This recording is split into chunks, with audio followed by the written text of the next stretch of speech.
मित्रांनो, शिवधाम सरकार नाशिक येथे काही पॅरालिसिसचे रुग्ण आपल्याकडं मॅडम आमच्याकडे ॲडमिट झालेले होते.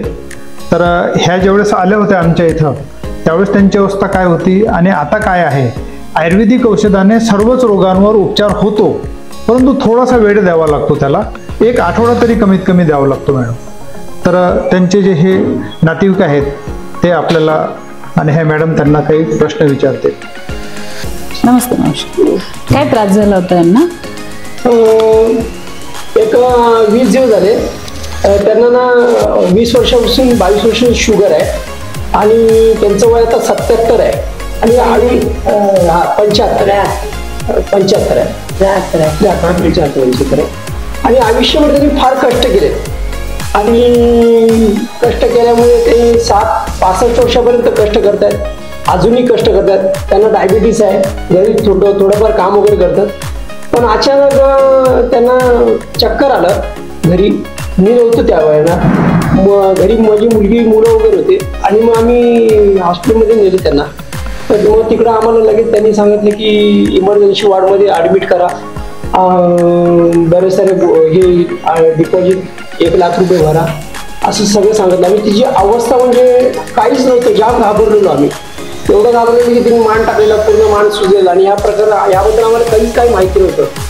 आणि हात पूर्ण असं वाकड झाला, एक अर्ध्या 1 तासात पायी वाकड झाले, तिला उभा राहता येत नाही, काहीच नाही, म्हणजे काहीच नाही. मग ह्या कंडिशनमध्ये करायचं काय?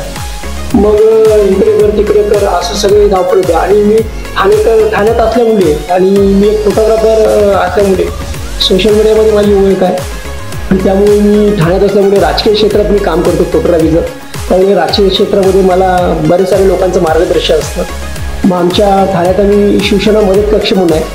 मग मी डायरेक्ट आदरणीय आमचे मुख्यमंत्री साहेब, माजी मुख्यमंत्री साहेब एकनाथजी शिंदे साहेब यांच्या कार्यालयात भेट घेतली आणि ताबडतोब तिकडून मला थोडंफार मार्गदर्शन भेटलं आणि मग मी त्यांना हॉस्पिटलमध्ये घेऊन गेलो आणि मग तिकडे त्यांचा एक्सरा, सोनोग्राफी वगैरे या सगळ्या प्रकार चालू झाला आणि मग 5-6 दिवस तिथं आईला ॲडमिट केलं गेलं आणि नंतर मी घरी आलो. त्यांनी सांगितलं घरी जा आणि या प्रकारचा व्यायाम वगैरे करा. पण घरी आल्यावर पण तिची ठीक आहे, म्हणजे गाल सुजलं, बोलता येत नव्हतं, एकदम म्हणजे कमी प्रमाणात बोलणं, हात वगैरे हे केलं ते केलं, असं प्रकार केलं. जाम म्हणजे टेन्शनमध्ये येतो की काय करायचं. तिला स्वतःचं म्हणजे आंघोळ करता, टॉयलेट देखील होईना, सगळं तिथल्या तिथेच. आणि मग जाम म्हणजे वातावरण हे झालेलं. मग ह्या मित्रांना कॉन्टॅक्ट कर, त्या मित्रांना कॉन्टॅक्ट कर. मग असं सोशल मीडियाच्या माध्यमातून इथं माहिती झालं. मग इथं रातोरात मी फोन केला. यांनी रात्री 2 वाजता मला माझा फोन उचलला, हे महत्व आहे. 2 वाजता माझा रात्री फोन उचलला आणि त्यांनी सांगितलं काही घाबरू नका. आणि यांचं बोलणं एवढं होतं की माझं ना म्हणजे टेन्शन निघून गेलं यांचं बोलण्यानेच ऐकून त्या गोष्टीने, कारण की एवढं मला फ्रेश वाटलं. आणि मग डायरेक्ट मी निर्णय घेतला. रात्री बरोबर मी ओला बुक केलं, गाड्या बुक केल्या फटाफट आम्ही आणि रातोरात निघलो आम्ही. त्यांनी सांगितलं सकाळी या, काही कळलं. पण आम्हाला म्हणजे समजेना सर, आम्ही रात्र निघलो, इकडे आलो. इकडे आल्यावर आम्हाला पुरा फॅमिलीसाठी त्यांनी रूम दिलं, फ्रीमध्ये रूम दिलं आणि म्हणले आईला चेकअप केलं, सगळं चेकअप केलं. तर म्हणलं आजचा 1 दिवस पूर्ण आराम करा, तुमचा कुठल्याही प्रकारचा मी चार्ज घेणार नाही आजच्या दिवशी.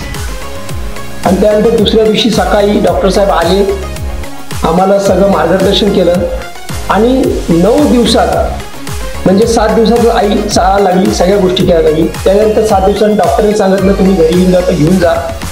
पण तिला डायबिटीस असल्यामुळे आणि तिला परत ह्या गोष्टीचं त्रास न होऊमुळे तुम्ही अजून 2-3 दिवस ठेवा. आम्ही म्हटलं साहेब आम्ही 1 महिना ठेवू, आम्हाला काही प्रॉब्लेम नाही. आणि त्यांनी पैशाच्या बाबतीत तर आम्हाला काहीच सांगितलं नाही, ॲडव्हान्स घेतलं नाही, काही नाही, काहीच नाही.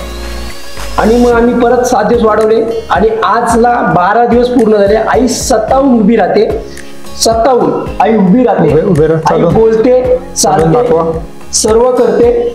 आई तिकडे जा कॅमेऱ्यापर्यंत, स्वतः उभी राहते. हळू जा.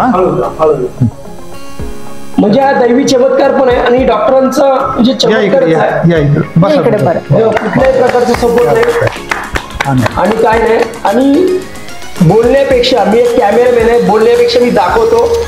आईचं 15 दिवसापूर्वीचं ही शूटिंग आहे, बघा तिची कंडिशन काय होती.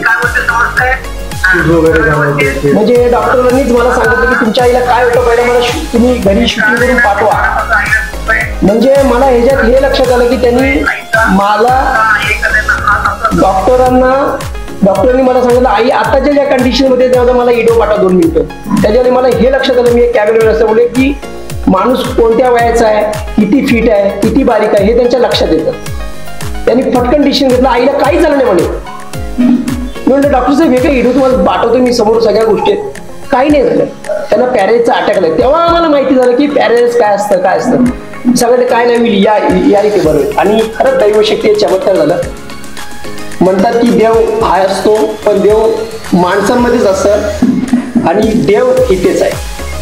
खरी गोष्ट. धन्यवाद. यांना आयुर्वेदिक ट्रीटमेंट पहिल्या 7 दिवसामध्येच त्या चालायला लागल्यात. कारण की पॅरालाइजमुळं हा आजार जो ब्रेनपासून आजार असतो, इथनं ब्रेनपासनं जे आहे ह्या आपल्या अवयवांना जे चालना देण्याचं जे स्वयंचलित काम असतं ते त्यांचं थांबलं होतं. आता त्या नियमितपणे चालतात. 7 दिवसामध्येच त्यांना चांगला आराम वाटला. आता मॅनेजमेंटसाठी आम्ही आणखी 7 दिवस ठेवलेला आहे त्यांना. तर त्यांना खूप चांगला फरक पडला आहे.